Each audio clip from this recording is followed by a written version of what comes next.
Hi, welcome to Real Magic Review. My name is Steve Faulkner and we are live. I'm just gonna, in a minute, faff around down there. If I sound like a robot, tell me, because last time the audio didn't work and it might not work again. So I need a sign to let me know whether you can hear me okay, whether I sound like a robot or something like that. But yeah, so let me know, and then I won't get into it yet. I've started a little bit early just to test the audio, and if I have to turn the audio off and go through the camera audio. Are you going through the book page order as recommended? Hi, how you doing? It's good. Yes, nice. It was really scary last time. Well, it's scary now because I started live last time and had this audio problem, and it sounded so ridiculous, and I still don't know why, which is horrible. It's like I couldn't troubleshoot it, so every time I start, I'm like, am I going to sound ridiculous? So let me faff around down here. We're going to start in a minute, and I'll answer all your questions. I just need to get my my windows all sorted. Such is the way when it's live. Here we go. Right. Coming over great, Steve, loud and proud. Nice one. Thank you, everybody. And I'm really glad I could do this. It's been really hectic. Life has been not bad. It's been good. But I've been to Norway. I've been to Blackpool, obviously. I've had stuff in between that went away. So it's really nice to get back to sort of creative stuff and magic. And I've got so many books to read. It's like, honestly, you could see now. It's like I've got just, it's a really good problem to have, right? And then the Forte book's coming, and Helder Guimarães' book is coming. I think that's how you pronounce it. I've never really known. And it's preposterous. So, good to see you, everybody. So just a quick question. Are you going through the book page by page order as recommended? I'm just going to give a feel of it. I haven't had it long, so I can't do a full review of it, but I've had a good look through it, and yeah, I'll tell you what I'll tell you is, for those of you who haven't bought it yet, and I think that you can still buy it, what I think of it genuinely, like try and get over the excitement and the hype, from having a good scan through it and reading a lot of the intro and stuff like that. And so, because it is a big investment, and I think that we are in danger of just getting into the hype and buying it and without really thinking about it, just as I did, which isn't a bad thing or a good thing, it's just a thing. So I'll give you what I know about it so far, and I've got it here in front of me. I have the books, but I can't have them until my birthday in May. This is going to be painful. Do you know what, Steve? That's a really good thing, man. I got these books. Do you know what I was going to do? I was going to do an unboxing. I've never done an unboxing. I was going to unbox them here, but I couldn't wait. Okay. It's pathetic. I looked at them, I just couldn't wait. But that's a good thing.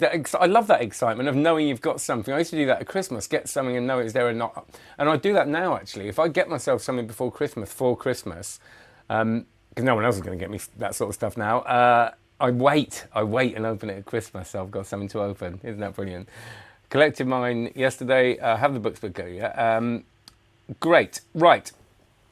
So first up is I'll go through the physical stuff, i.e., is it a nicely put together book? I think, now, it's Steve Forte, so whatever the book looks like, whatever's in the book, we're going to buy it, aren't we? You know, we've waited for stuff. We had the casino game protection and the poker protection books that came out, I think, in early 2000s, 2005 and 2007, actually, so not that early 2000s, but and they're really sought after now. And then the gambling protection series, I think I've got those titles wrong, the gambling protection series videos, and now you can get them on download. I think Vanishing Ink just put a thing out, not affiliated, no affiliate link, etc.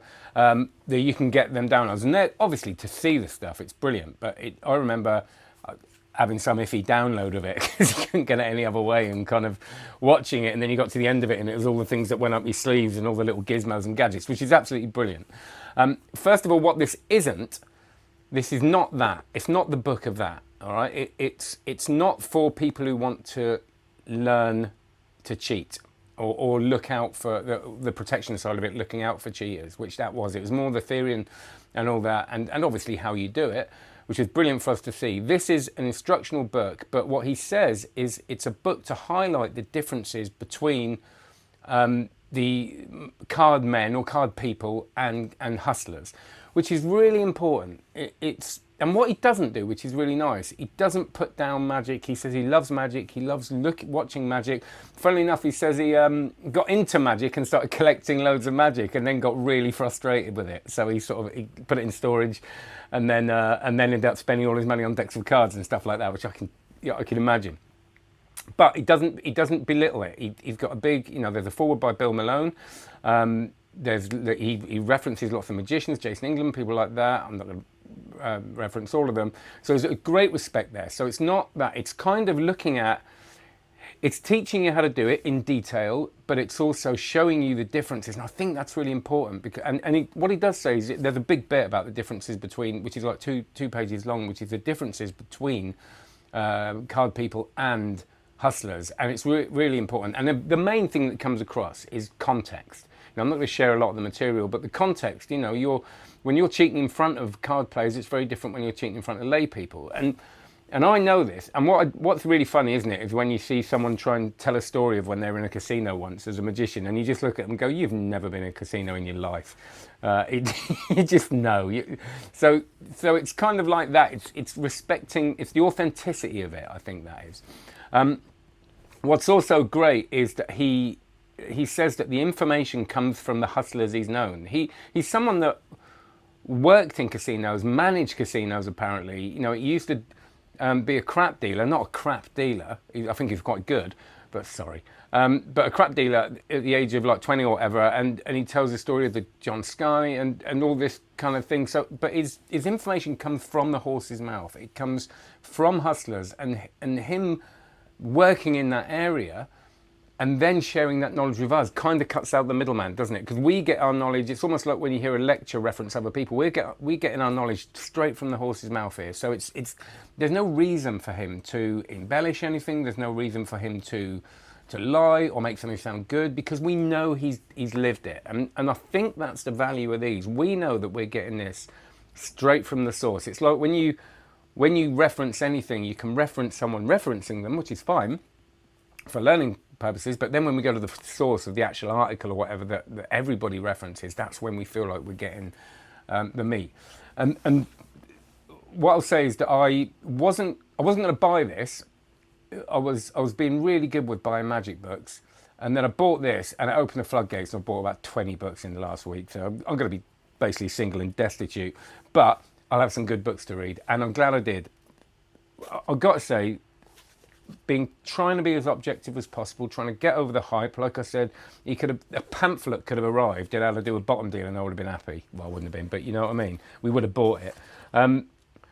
The first thing is, looking through this and actually reading it, what I like about it is it feels like it's written by a human being with a story.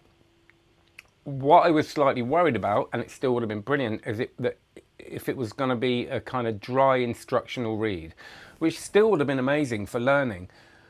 But straight away you're getting someone's opinions, someone's ideas. There's meat on the bones of this book straight away that make it a good read. And the first big chunk, well, not, up to, let's say 50 pages, is theory, approach to practice, like I said, or how to read the book, how to approach the book, which I really, really liked, because I love that, because it whets the appetite. You're getting his stories, you're feeling like you're getting to know the author. He's trying to tell you what he's going to say, and he does. He tells you what this is and what it is, and I think that to me is a sign of good writing. You're reading the work of an author and a writer and the person that does all this stuff. Now, again, I don't know whether that's his skill, but it comes across. And I was surprised, because I didn't see him as a writer. When someone is that skilled, and he is, as Bill Malone says, well, this is, as Bill Malone says, one of the best sleight of hand books in the world now. But he is definitely known to be the most skilled sleight of hand gambling artist in the world. We know that. So that's great. Oh, look, I'll just show you got the little card.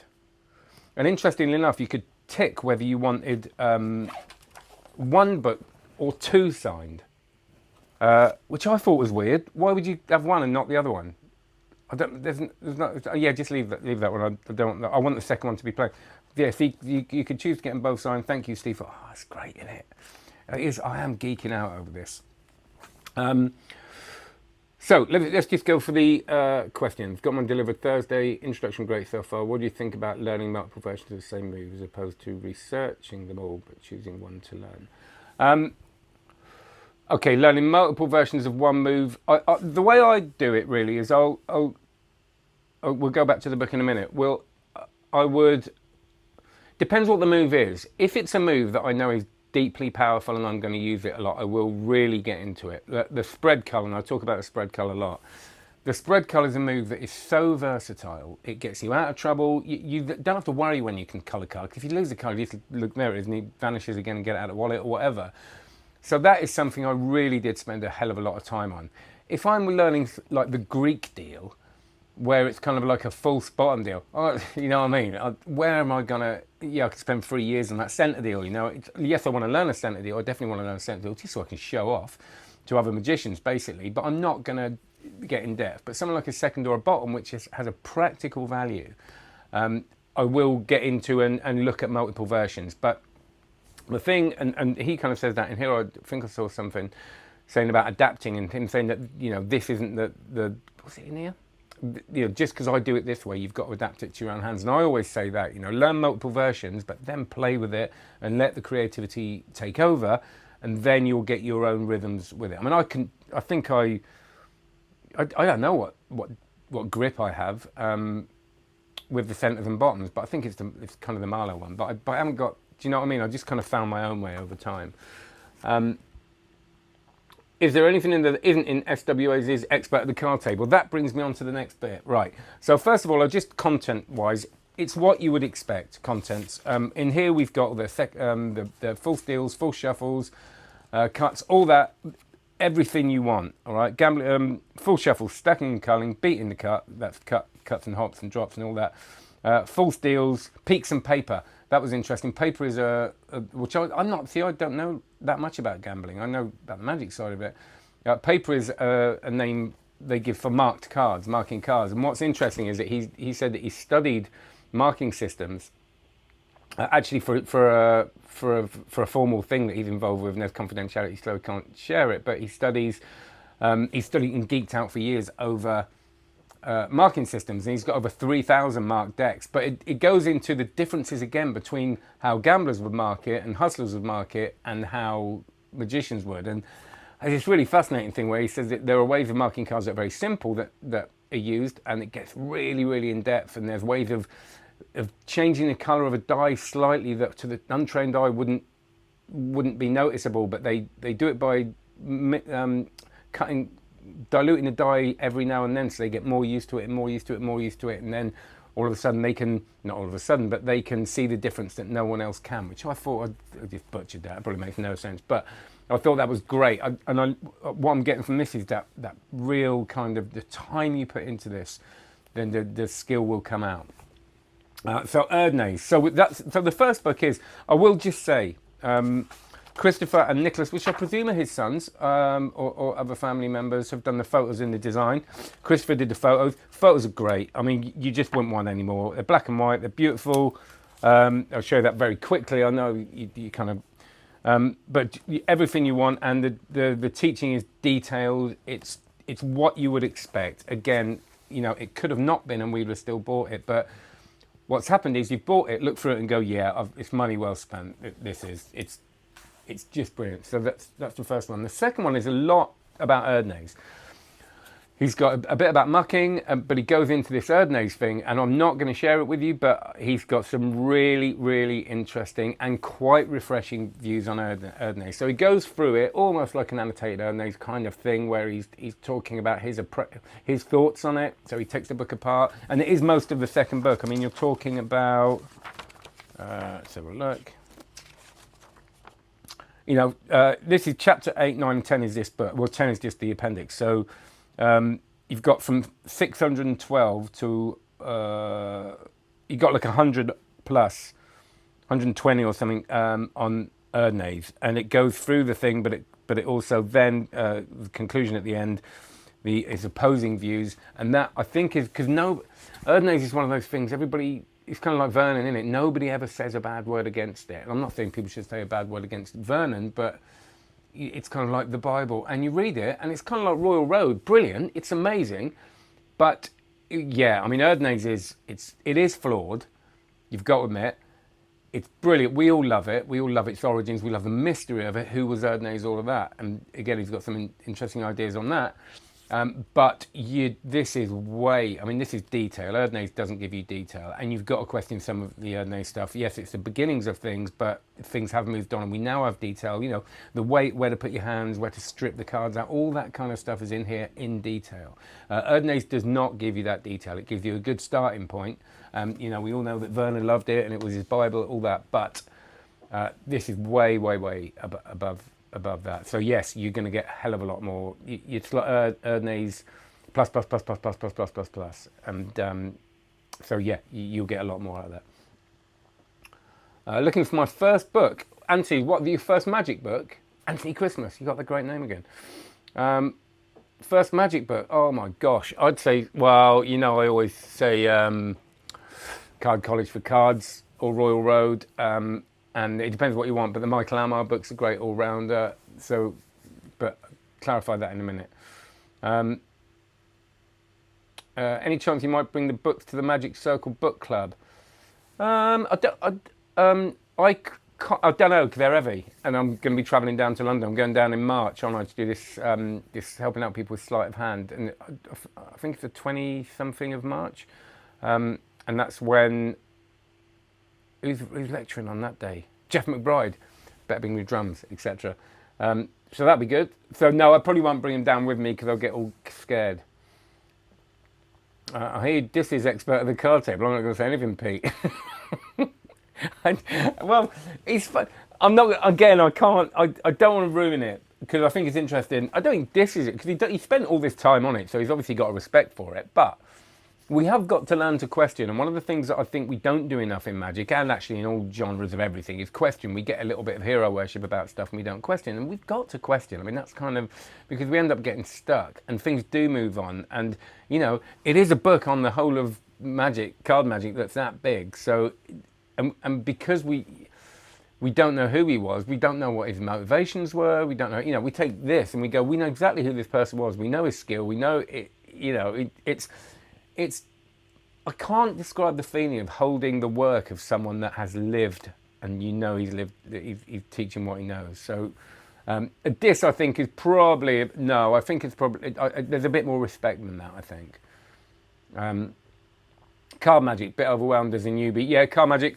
So, Auntie, Royal Road, absolutely, and I'm doing a course on that, on Stevie Forte's card magic course at the moment. But I'm not saying it replaces the book. The book's great. But again, it's flawed. You know, we're going to be updating some stuff. Like Harapan's given me some permission to teach his version of Poker Players. It isn't better. It's just different. But yeah, Royal Road, Card College is just everything you need. I mean, the Card College, if you get all of them, and I know it's an investment, but then you've got all the tricks and everything. So it's a really good spree. I just adore it. Would you say Steve Forte books are similar towards his annotated Erdnase and Vernon Revelations?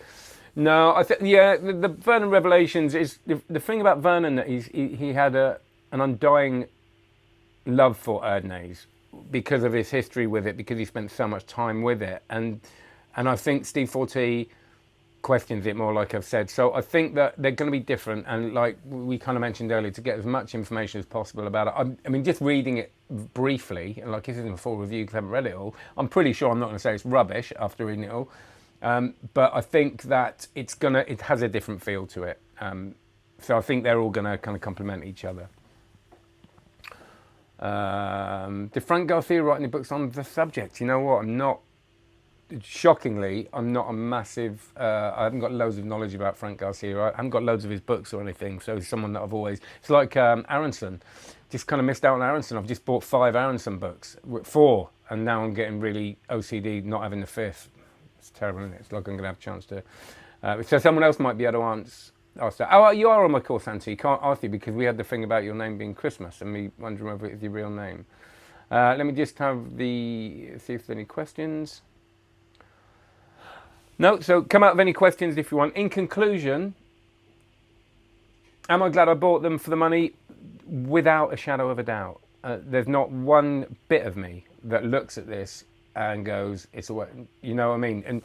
And it's interesting when we talk about value, and I'm going to be putting a review up, I think Monday or Tuesday, about a book that was quite expensive, that is quite a small book, and whether that's value or not. It really confuses me, the whole thing, because sometimes we can get a book inexpensive and kind of look at it and go, oh, is that it? And then when we get deep in it, we understand it's someone's life's work, even if it's not 2 volumes and it's massive. And I think that if you can use it, if you can use the stuff, it's like Helder's book, and you get something out of it that's so valuable to me. And I know they're expensive. It's a bit weird sometimes, isn't it, when you buy a magic book that's just a biography or something that's still £100. I do get it, but you can buy biographies that have had just as much work done for like a tenner. But it's like the Cardini one. It's beautiful, but it's kind of just a biography, but a very good one. But I suppose it has got some work in it. But £100 for that, I kind of went, you know. Have you found the DMC Elites? Paul, the DMC Elites are at the moment my favourite cards to use. They're a bit expensive for me to take onto gig and do like Mercury card folds and something, but I'm using them all the time. I love them because of the marking system. If I want to use that, I can. I don't use it that much, but I just love the feel of them. And I just, you know, the sort of bias on me, I don't know Phil Smith very well, don't know DMC at all, but I just like supporting Phil. Don't know what, excuse me. Okay. So I think that's it for the Steve Forte books. Before we go on, just mention, check out the Instagram. This is where all the updates are going to be when they're not on the YouTube, if I can't make any live. The live things have been all over the place recently. So check out the Instagram at Real Magic Review. My personal, I'm not going yet, but I'm just filling you in. Personal Instagram is Steve Faulkner. That'll have magic and other stuff on it. And Facebook and stuff, you know, you can friend me on that if you want. I use it a bit less now. Don't really use Twitter that much, but do check out cardmagiccourse.com. It's, like I said, why kind of, and as well as this, one another of my reasons to live, as well, family as well, and stuff like that. And do like and subscribe to this and share it. Every time one person shares this, it makes a huge difference. And David from Magic Orthodoxy, again, man, he bigged me up again the other day, which is a really kind thing to do. So, you know, and as he says on there, you know, check out other reviewers and as we did with moves, you know, check out as much as you can, because we all got different things to say, and it's good to get different opinions. Yeah, DMC Elites are good. Do you think it's harder for left-handed people to learn? Hands up, who's a lefty? I'm not. Yes, of course it's harder, because you have to, I suppose, I don't know if you get used to it, but it must be harder because you've got to reverse everything. An interesting story, when I first started learning magic, well, it's not interesting, is it, really, let's face it, but it's a story. When I first started learning magic, I had the Bill Malone DVDs, and I literally started learning. So I was learning to shuffle. I was learning my first ever false cuts. There's a kind of version of a kind of up the ladder cut thing up there I still do now.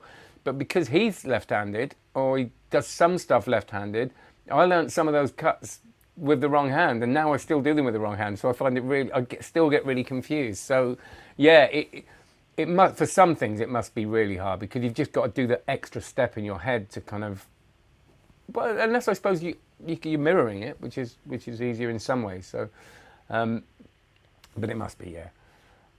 I haven't got any Daniel Madison stuff. Would love to.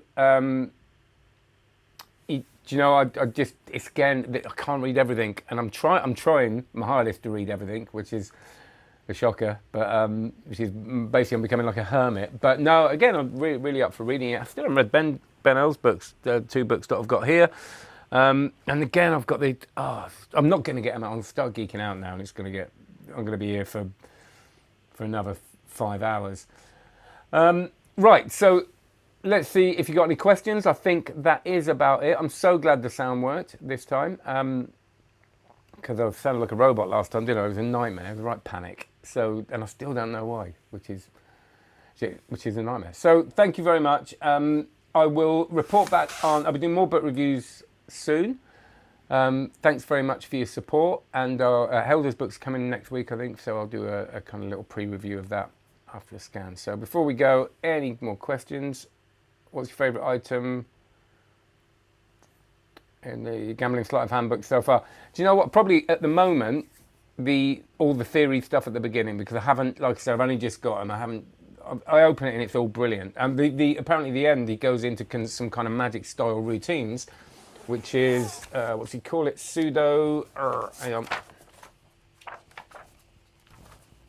Pseudo gambling stunts, cutting the aces, full shuffles, cut demonstrations. So that's all the demo stuff. Gambling routines, flourishes. Ooh.